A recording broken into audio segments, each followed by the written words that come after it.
Әгәр кешеләр бер-берсенә ярдәм итәргә өйрәнмәй икән, кеше нәселе җир йөзеннән юкка чыгачак, дип язды әдип, тарихи роман жанрына нигез салучы Вальтер Скотт. Бүген без ярдәм, булышлык турында сөйләшербез, аның да төрлесе була. Исәнмесез, бу белем дөньясы. Алдагы минутларда. Барыбыздан да Казанның 175-нче гимназия балаларына һәм ата-аналарына нинди ярдәм күрсәтелде. Аларның күңелләренә, аларның хәлләренә кереп, аларга киләчәк тормышта матур итеп, ышанычлы адым белән атларга һәм яшәргә көч бирүче кешеләр әлбәттә менә шушы команда булды. Акча хисап ярата, укучыларны ничек финанс грамоталылыгына өйрәтәләр. Без финансовой грамотности современному человеку очень сложно реализовываться, очень сложно достигать своих жизненных целей. Это также важно, как уметь писать, читать. Җырлап өйрәт. Татарстанда туган тел белән ничек таныштыралар?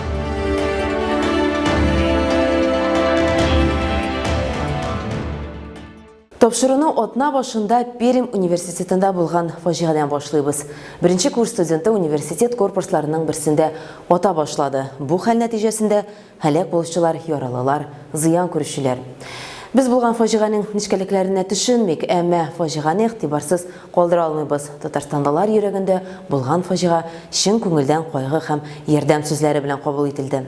Берничә генә ай элек Казанның 175-нче гимназиясендә шундый ук хәл булды. Татарстандаларга кан кайгыч вакыйгаларны бөтен дөнья белән кичерергә ярдәм иттеләр. Яңа уку елы башында зыян күргән гимназия бинасы тулысынча яңартылды. Ата-аналары белән балалар диңгез буенда ял итеп алып, мөһим психологик ярдәм күрсәтелде. Ил халкы педагогларга, балаларга, аларның ата-аналарына өстәмә ярдәм итеп 86 миллион сум акча җыйды. Бу хакта Мәгариф һәм фән министрлыгында түгәрәк өстәл барышында әйттеләр. Анда җәмәгать оешмалары, ведомстволар вәкилләре, шулай ук укытучылар җыелды. Очрашуда тагын нәрсә турында сөйләштеләр? Алдагы репортажда карагыз.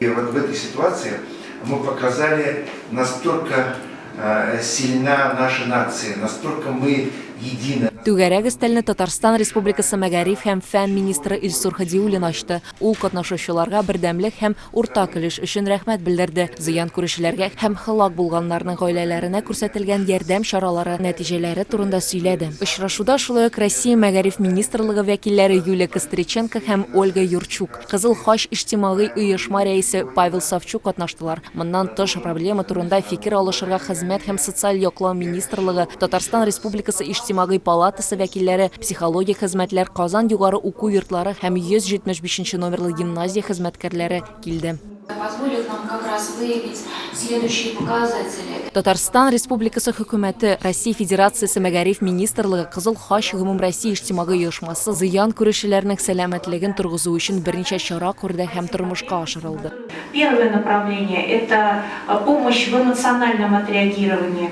Министр сүзләренә караганда, Кара диңгездәге лагерьдә 600-дән артык бала ял иткән. 236 кеше Татарстан шифаханәләрендә сәламәтлекләрен ныгыткан. 30-га якын бала республика лагерьларында булган. 8-нче А сыйныф укучылары үзләренең туганнары һәм сеңелләре белән бергә артыкка бардылар. Здесь, мне кажется, очень важно нам синхронизировать наши усилия. Нәтиҗәдә зыян күрүчеләргә ярдәм итү өчен 86 миллион сумнан артык акча бүлеп бирелгән. Акча җыюда бик күп кеше катнашты. Чөнки Казанда булган фаҗига республиканы гына түгел, бөтен илне дә берләштерде, дип билгеләп үтте Россия Кызыл Хач оешма рәисе Павел Савчук. Российским Красным Крестом была осуществлена.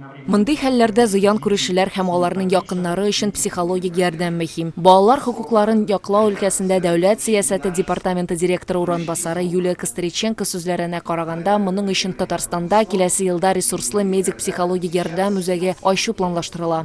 Павел Савчук гимназиясенең үзендә дә психологик ярдәм кабинеты ачу планлаштырыла дип өстәде. Хәзерге вакытта бинага җиһазлар кайтарыла.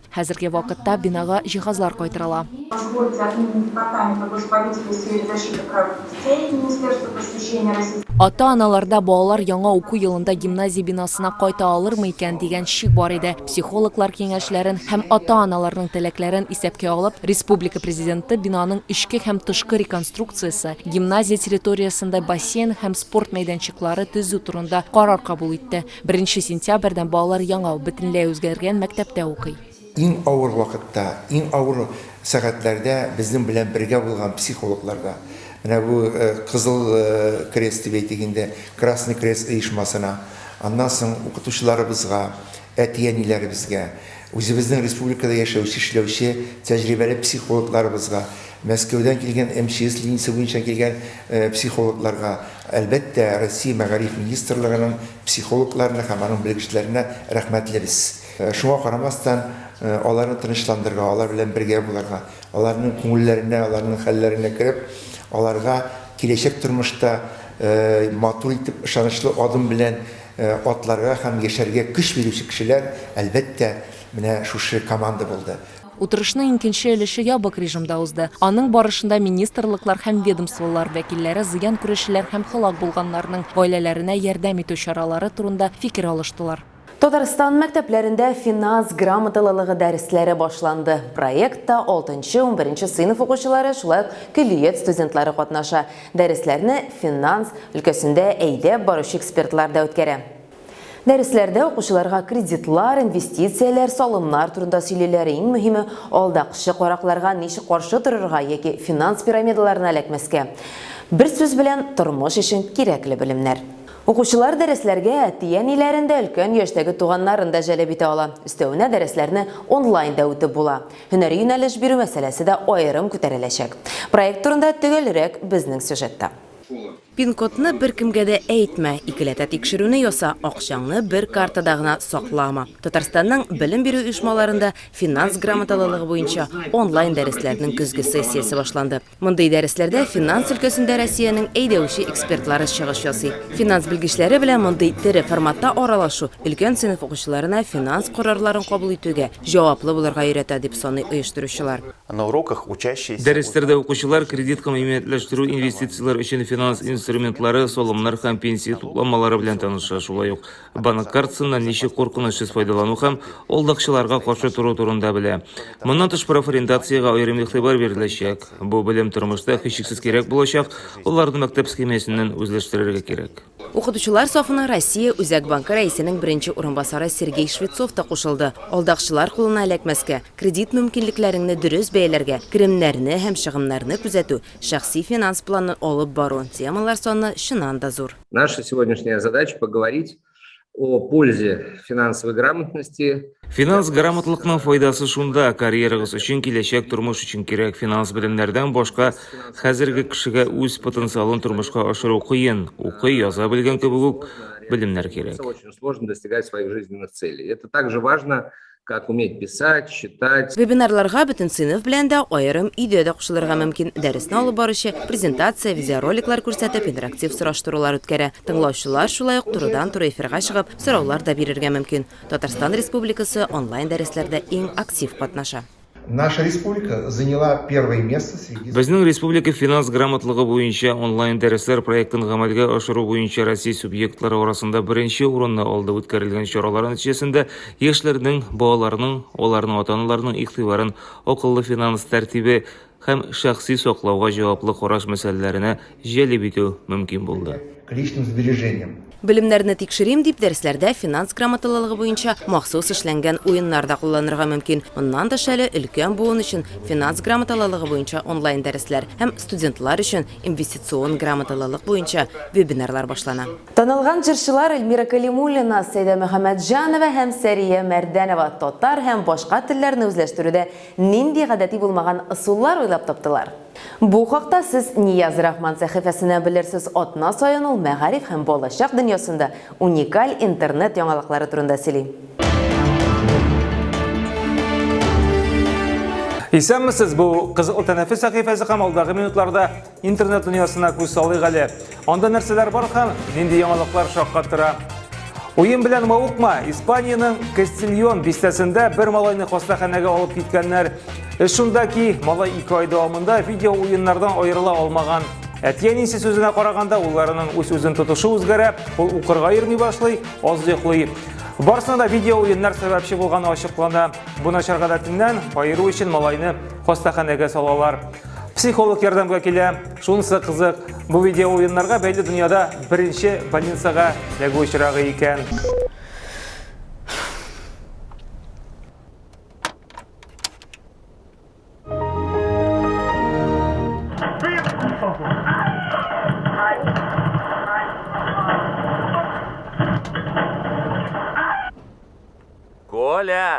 Я что сказал?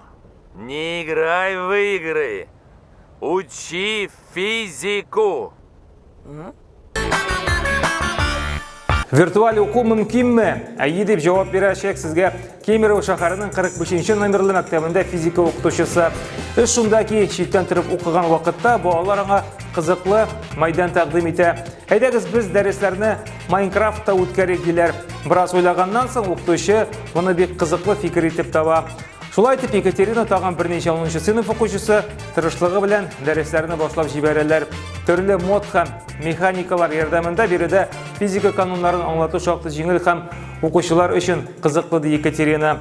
Мондый дәресләр киләчәктә ил күләмендә дә популяр булачак дип ышана укытучы. Данная система была придумана спонтанно. Ученики предложили поиграть во время дистанционного обучения, которое было в прошлом году, именно в школу.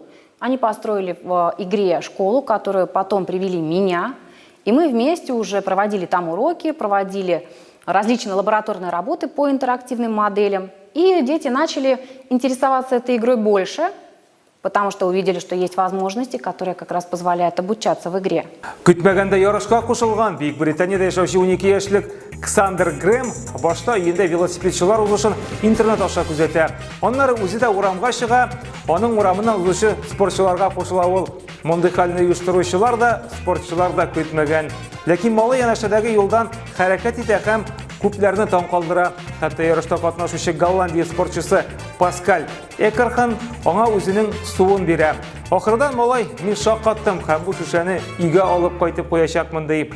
Оештыручылар Ксандерны ачыламый, киресенчә аңа велоузышларның финал өлешенә VIP урыннарга чакыру билеты тапшыра. And the young lad from Hub getting something there. Brilliant. Moment of the tour so far. Well done to Pascal Ekon. Гавай утрауларында көтелмәгән табылды. Анымыннан 37 еллык Япониядән бер кечкенә малай суга ташлый. Бу шешәдәге язуда мәктәп укучыларының океаннарның агымын өйрәнүгә багышланган язма була. Язуны 9 яшьлек кыз бала таба.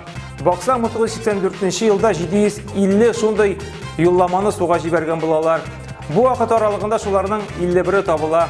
Менә бит океан сулары агышы ничек шаккаттыра. Пожалуйста, скажи, нужно ли тебе что-нибудь? А пока посылаем тебе жвачку, шарики и рисунки, чтобы украсить хижину. А еще браслеты дружбы, чтобы ты знал, что мы твои друзья. Ура!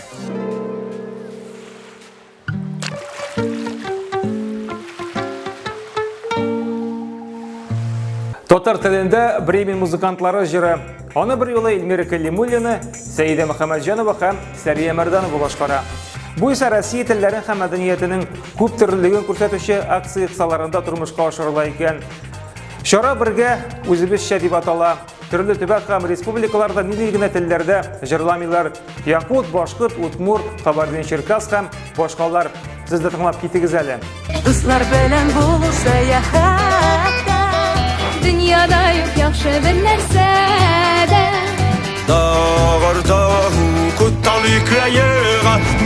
hjertet fram av sorgen.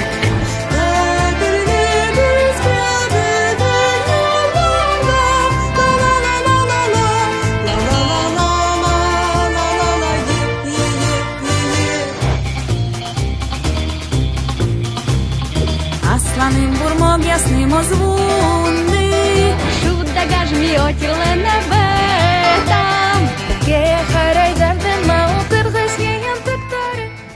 Бүгінгі менә шулар иде. Очрашырбыз. Сау булыгыз. Безнең социаль шелтәләрдәге аккаунтларыбызга рәхим итеп кушылыгыз, хәбәрләр языгыз. Без дусларыбыз ярдәменә мохтаҗ түгел, без аны алырбыз дигән ышану гына кирәк. Бу борынгы грек философы Демокритның сүзләре. Ярдәм кулын сузарга онытмагыз. Бәхетле булыгыз, сау булыгыз.